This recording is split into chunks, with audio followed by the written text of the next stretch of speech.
Mais c'est une blague. Le Real Madrid est sur le point de commettre une grosse erreur. Après le match hier face à Liverpool, beaucoup d'anciens joueurs ont donné leur avis sur le Real Madrid, notamment Gareth Bale, ancien joueur du Real Madrid. Et lui, il a été cash avec Kylian Mbappé et Vinicius. Il dit: nous n'avons pas vu Kylian Mbappé ni Vinicius faire de la magie et relancer le Real Madrid dans le match. C'était décevant de ne pas voir dans les derniers tiers la qualité qu'on attend normalement des joueurs du Real Madrid. Je pense que parfois, il faut aller provoquer le défenseur. Ils sont plus rapides que quiconque sur le terrain. Peut-être qu'il n'y avait personne dans la surface pour reprendre les centres. Là, Eviski, Kylian Mbappé. Et il termine en disant: peut-être qu'il faut un vrai numéro 9. Là, c'est Gareth Bale qui parle. Cependant, lorsque Gareth Bale dit que parfois il faut aller provoquer le défenseur, Vinicius a essayé. Il a essayé, sauf que Bradley Cooper ne le laissait pas passer. Kylian Mbappé aussi a essayé de provoquer les défenseurs, mais voici le résultat. Regarde toi-même comment on l'a porté. Même quand tu vois son visage, tu sais qu'il est impuissant. C'est pas n'importe qui on provoque dans la vie. Et en ce qui concerne Vinicius, les amis, j'ai très peur que le gars ne continue pas au Real Madrid. Parce que même Sir Alex Ferguson lui-même l'a dit hier. Il dit: je ne suis pas totalement convaincu que le futur de Vinicius sera au Real Madrid. Je suis convaincu que ce qu'il s'est passé au dernier match quand il a été remplacé n'a pas été accepté au club. Parce que le Real Madrid a toujours eu ce désir de montrer que le club était plus grand que n'importe quel joueur.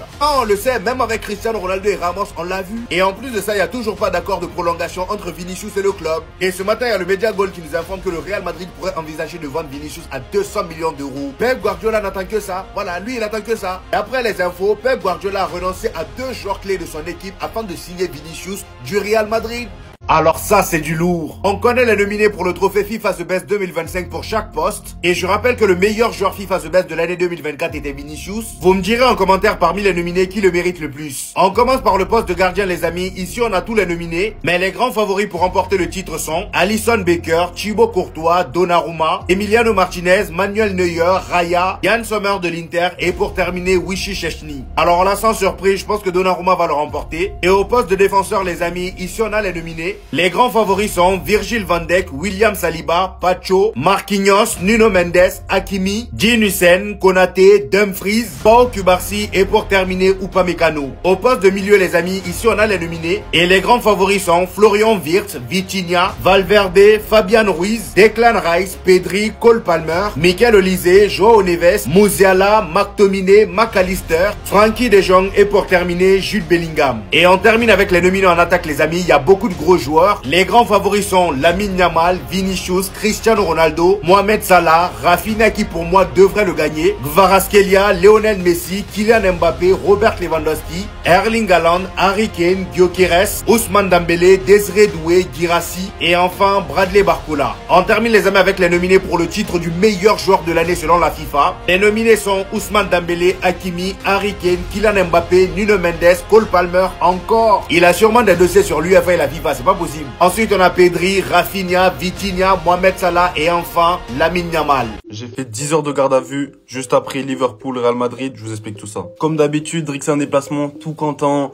J'arrive tôt le matin. Je croise en plus le bus du club. Je commence à faire mes vidéos, je suis tout souriant avec mon collègue, je rigole. On visite les alentours d'Anfield, on s'arrête dans toutes les rues au niveau des fresques, magnifiques. Avant de récupérer notre chambre d'hôtel, on récupère nos bracelets pour les parkages. Tout se passe parfaitement. Là, je vous passe les détails, on a dormi, on a mangé. Nous voilà au moment du match. Faut voir comment j'étais excité, hein. J'étais tout content. Moi, vous savez, j'aime trop le Real. Le mot du barcage était très bon. Anfield, ça tapait des demandes en mariage. Tout le monde était heureux. On était en forme. On se disait, on va les corriger eux. Maintenant, voilà le problème. Il y avait rien pour nous. Bref, vous l'aurez compris, tout ne s'est pas passé comme prévu. Et moi, en fait, je suis un mauvais perdant. Toulouse, Liverpool, ça fait presque 3000 km aller-retour. Fallait, je trouve, un coupable à votre avis. Ah, c'était Rodrigo et personne d'autre. Déjà sur le banc, j'étais énervé. Parce que sur le terrain, c'était Kamavinga qui était placé ailier droite. Et forcément, bah, ça donnait pas ce que ça devait donner. Je ne cessais d'entendre des ah, Kama, il déçoit, il fait pas le travail. Moi, vous connaissez Kama, c'est mon gars, en fait. Kedordo prend toutes les critiques. Or que normalement, c'est ce mec qui doit jouer là-bas. Mais quand il aime pas, il décide de pas y aller. Du coup, ça envoie Kama au charbon, c'est ça. Chabi, envoie l'échauffement. Je l'avais dans le collimateur. Maintenant, il rentre en jeu. 240 matchs qu'il a pas marqué avec le Real Madrid. Et au lieu d'essayer de se presser pour égaliser, tenter un truc, mate les statistiques du oh, maman Nangai. On perd, les Reds se moquent de nous. Je rigole à moitié. Moi, je voulais que en découdre. En tant que vrai fan ou vrai rageux, je sais pas, Guédé, je suis parti faire quoi? Je suis parti attendre le bus. Kama qui sort tranquille. En fait, les gars, moi, je suis un rageux. Je sais pas qu'est-ce qui m'a pris. Kylian Mbappé. J'attendais Rodrigo, en fait. Le problème, hein, c'est qu'il n'y a pas de suite. Parce qu'au moment où il sort, hein, je coupe la caméra et il faut voir comment j'étais déchaîné. Déjà, je sais pas pourquoi je commence à parler en anglais. Parce qu'on est en Angleterre, alors Rodrigo, rien à voir, hein. Comme s'il n'y a pas de sécu, comme s'il n'y a pas de police, je me mets à crier. Come on, come. Sauf que pour ceux qui savent pas, lui et moi, on se connaît de près ou de loin, en fait. C'est pas la première fois qu'il me voit dans les tribunes en train d'essayer de crier son nom, de vouloir en découdre. Ça sert à rien que je commence à vous raconter des âneries de ouais, il s'est approché. Au moment du commande, là, je sais pas si c'est la sécu, la police, ils ont seulement plissé les yeux, hein. Ils sont allés lui parler en mode, est-ce que vous connaissez, je sais pas. Il m'a pointé du doigt. Il mate la suite, en fait. Ah, y a pas, ils m'ont seulement embarqué, menotté, hein. Il m'a tellement balancé, mais d'une puissance. On sait même pas qu'on pouvait en arriver là. Pour un match, moi je suis un fan à la base. Le pire dans cette jab, c'est que moi je suis arrivé là-bas, après le match, vers peut-être minuit au commissariat, je sais pas. Ils m'ont mis en cellule là-bas toute la nuit. Et c'est seulement le lendemain, à 8 h qu'ils ont commencé à m'interroger pour savoir quel fou j'étais. Tout en sachant que j'avais une petite veste, et en dessous il y avait ça, avec le maillot Free Bobby. On est tombé sur qui là? Je vous cache pas, l'anglais c'était dur. Toutes les explications que j'ai pu leur donner, je leur ai dit non, c'était pour des vidéos, c'était pour... Alors que moi j'avais vraiment la rage. Bref, au final j'ai eu que 3 mois de bannissement à Anfield, c'est rien. Je vous cache pas que j'ai eu peur, hein. J'ai eu peur qu'ils me bannissent des stades pendant 1 an, de toute la Champions League. Ils m'ont pris à 8 h, ils ont dû me libérer vers 10 h et quelques. D'ailleurs pour l'anecdote, ils m'ont pris mes lacets et moi en anglais c'était trop dur, ça fait je suis parti sans. Ils ont oublié de me les rendre, je pouvais pas réclamer. Bref, je rigole parce que ça fait plus de 48 heures, mais c'est une dinguerie ce qui s'est passé quand même. Ça y est, m'a chauffé, je vais être obligé de faire la partie 2 de moi vs Rodrigo l'été dernier en Espagne. Vous vous rappelez? Comme ça vous allez voir son vrai visage. Hein? Ok, Vinicius il part et c'est quoi la suite? J'en entends beaucoup dire, ouais Vinicius il va partir, on va acheter tel joueur et après ça va redémarrer. Bando du bidon, vous croyez que c'est Vinicius le problème? Le problème de cette équipe, c'est même pas le coach, c'est tous les joueurs. Je mets Vinicius dedans aussi, hein. Tous les joueurs de cet effectif. Et une chose, cet effectif-là a déjà gagné. Eysen et peut-être Carreras, tous les joueurs ont déjà gagné. Et Mastantuono, Mbappé, il a déjà gagné des trophées majeurs. Les joueurs là, ils ont plus la même dalle en fait. La dernière génération que Real Madrid a réussi à faire, cette équipe-là n'arrive pas à la faire. Ça marche pas. Ok, t'as acheté plein de milieux prometteurs, mais ça marche pas. C'est pas compatible. Désolé, tu ramènes n'importe quel coach, ça va pas marcher, wesh. Le problème, c'est que là, tu gagnes plus. Ici, c'est de sauver la mise. Et tu peux pas compter sur ton collectif. Né en 2025, bientôt 2026. Le football où tu joues à 1 contre 11 n'existe plus, les gars. Tu joues, t'attends que la star de l'équipe fasse un exploit. Ça n'existe plus. Frérot, la star de l'équipe, ils vont mettre 7 joueurs sur lui. Il va faire quoi? Le problème de cette équipe, il est bien plus profond, les gars. En fait, on se voit la face parce qu'on est madrilène. Notre cœur, il veut pas lâcher le steak. Les week-ends, on regarde. On voit que ça marche pas. On voit que ça marche pas. Le Classico, mais le Classico, si l'équipe est bonne, les gars, c'est pas de 1 contre Atlético Madrid qui n'est pas en forme. Ça t'allume. Liverpool qui n'est pas en forme. Tu perds et tu crées rien. Tu n'as même pas été dangereux. Ça me rappelle l'année dernière. Arsenal, ils viennent, ils tabassent, t'es pas dangereux. Dis-moi ce que vous en pensez, les gars, dans les commentaires. N'hésitez pas à vous abonner. C'est le duo madrilène. On donne la voix. Venez suivre. Vous savez ce qui me tue avec Dayo, c'est que malheureusement, il n'y a pas assez de gens qui parlent du Bayern. Mais ce qu'il fait depuis peut-être 1 an et demi, c'est exceptionnel. Il a un niveau il est monstrueux, les gars. Il dégoûte tous les attaquants qui se mettent en travers de son chemin. Imaginez une seule seconde être un attaquant et que Dayo ou Upamecano se mettent en travers de votre chemin. C'est lui le défenseur qui est face à vous. Je n'ai qu'un conseil pour vous, prenez la fuite. Il est exceptionnel et rien ne m'empêche de dire que c'est le meilleur défenseur du monde, du moins le plus en forme. Parce que pour moi, le meilleur défenseur du monde, c'est William Saliba. Depuis un certain temps, il affiche un certain niveau de performance et de régularité qui fait que c'est lui le meilleur, tout simplement. Il joue dans le meilleur championnat du monde. Il joue Arsenal, mais bref, c'est pas le sujet de la vidéo. Upamecano de la même manière avec le Bayern Munich. Parce que très souvent, c'est le côté offensif du Bayern qui est mis en lumière partout dans les journaux et même sur les réseaux sociaux. Mais Dayo Upamecano, la charnière qu'il forme avec Jonathan Tah, c'est exceptionnel. Et dire que le Real Madrid a littéralement trouvé un accord avec lui pour rejoindre le club gratuitement l'été prochain, c'est une dinguerie, c'est un braquage total. Absolument tous les clubs doivent se l'arracher. Je pense au Paris Saint-Germain, je pense à l'élite du football tout simplement. Il n'y avait que de l'intérêt au départ, mais le Real a trouvé un accord verbal avec Dayo Upamecano. Et ça, c'est plus qu'une grande nouvelle. Donc voilà, je voulais parler de Dayo parce que j'ai été parvenu sur son match face au Paris Saint-Germain qui était tout bonnement exceptionnel. Dans la continuité de ce qu'il fait depuis ce début de saison, c'est trop fort. Faut juste respecter. Restez sobre, abonnez-vous les gars, on s'attrape. Alors les Madridistas, depuis l'annonce de la blessure d'Aurélien Tchouaméni un peu plus tôt dans la journée, j'ai vu qu'il y a un débat qui s'installe un peu sur la toile. Pratiquement tous les Madrilènes se posent la question de savoir qui est-ce qui va remplacer Aurélien Tchouaméni dans le 11 de départ. Et j'ai vu qu'il y a beaucoup de choix qui sont revenus. On va essayer de les analyser un par un. Alors, il y en a certains qui m'ont parlé de Dani Ceballos. Dani Ceballos qui pourrait prendre la place d'Aurélien Tchouaméni dans le 11 de départ. Mais laissez-moi vous dire une chose. Dani Ceballos, je ne doute pas de son talent. On sait qu'il a du talent, on le voit quand il est sur le terrain. Mais le problème que j'ai avec lui, déjà de 1, c'est que dans les gros matchs, il va se faire bouger. Ce n'est pas le genre de joueur qui va te récupérer énormément de ballons. Dani Ceballos, c'est le genre de joueur qui est bien dans un double pivot. T'as quelqu'un à côté qui fait un peu le sale boulot et lui, il est là pour un peu dicter le tempo du jeu. Sans oublier que ça fait maintenant presque 7 ans qu'on attend, qu'on compte sur lui. Mais le problème, c'est qu'il n'est pas fiable. Dès que t'as besoin de lui, il devient l'avatar. Il disparaît.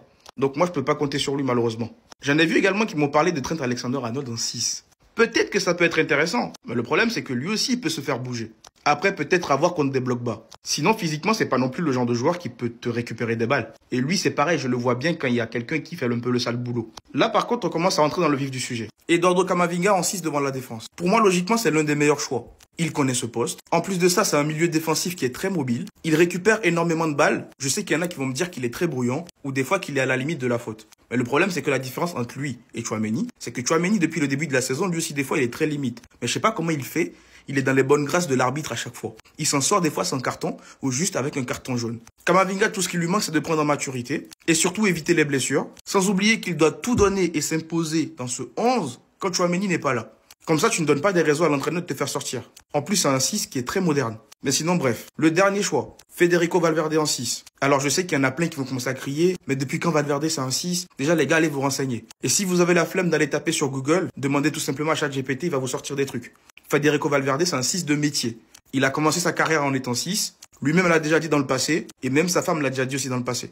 Et pour moi, c'est pareil, ça peut être un 6 très moderne. Il est très mobile, il aime bien bouffer les espaces, et il oriente vachement le jeu également vers l'avant. Sachant que lui aussi c'est un très bon récupérateur, il a des tacles qui sont super propres et il a toujours fait partie des meilleurs récupérateurs au sein du club. Donc voilà. Dites-moi dans les commentaires, parmi tous les joueurs qui ont été cités, selon vous, qui devrait remplacer Aurélien Tchouaméni là pendant son absence? Et surtout pour ne rien louper, vous savez ce qu'il vous reste à faire, abonnez-vous. C'est déjà le bordel à Madrid, écoutez ça. Y eso, en el vestuario hay jugadores que sienten que Xabi Alonso no les entiende. Le vestiaire de Madrid dit que Xabi Alonso est froid et ne les comprend pas. Ça commence. Y no es solo Vinicius. Il n'y a pas seulement Vinicius. Y no es solo Vinicius. Y Bale está muy bien ayer. Creo que Et Bale l'a bien dit hier. Bale capta muy bien lo que es el Real Madrid y dice, no, la táctica en el Leverkusen. La tactique à Las personas y Leverkusen. los jugadores en el Real Madrid, ¿no? Mais entraîner Real Madrid, c'est pas la même chose. Ça sent pas bon pour Xabi Alonso. Malheureusement, j'ai l'impression que ce vestiaire est un vestiaire, comme je le dis depuis longtemps, de sénateurs qui ne veulent pas se faire bouger par un entraîneur qui arrive avec de nouvelles méthodes. Ils ont été dans le confort pendant des années avec un certain Carlo Ancelotti. Il y avait des statuts, chose que ne veut plus mettre en place Xabi Alonso. Et moi, ça me rappelle un petit peu Benitez. Quand il arrive à Madrid à l'époque, il veut renouveler tout ça, il veut modifier tout ça, et il se fait virer quelques mois après. Heureusement que les résultats sont là pour Xabi Alonso. C'est sans doute d'ailleurs l'arbre qui cache la forêt. Mais sinon, attention aux mauvais résultats qui peuvent arriver, parce que j'ai l'impression que tout peut péter à un certain moment, tant les joueurs n'accrochent pas aux méthodes de Xabi Alonso. Et ça, c'est pas normal. Comment Arne Slot a transformé Liverpool pour battre le Real Madrid. Cette semaine, les Reds ont complètement changé de visage grâce à 3 ajustements clés. D'abord, des latéraux plus équilibrés, mieux adaptés au système de Slot, ce qui a rendu la ligne défensive beaucoup plus solide, capable de défendre haut sans se faire punir dans le dos. Mais surtout, le vrai changement est venu au cœur du jeu. Szoboszlai a été repositionné en numéro 10, retrouvant enfin son poste naturel aux côtés de McAllister et Gravenberch. Et sa mission était claire, bloquer Tchouaméni pour l'empêcher d'organiser le jeu et déclencher le pressing collectif dès la première relance madrilène. Mais le détail le plus malin, c'était sans doute le placement de Florian Wirtz sur l'aile gauche. Un choix surprenant mais terriblement intelligent, car il lui offrait la liberté de rentrer dans l'axe lorsqu'il le souhaitait, là où il est le plus dangereux, pendant que Robertson gardait la largeur pour étirer le bloc du Real. Et face au pressing individuel madrilène, Liverpool n'a pas paniqué. L'équipe a choisi d'allonger le jeu, de se battre sur les seconds ballons et d'exploiter chaque transition rapide. Et si tu aimes ce genre de vidéo, abonne-toi.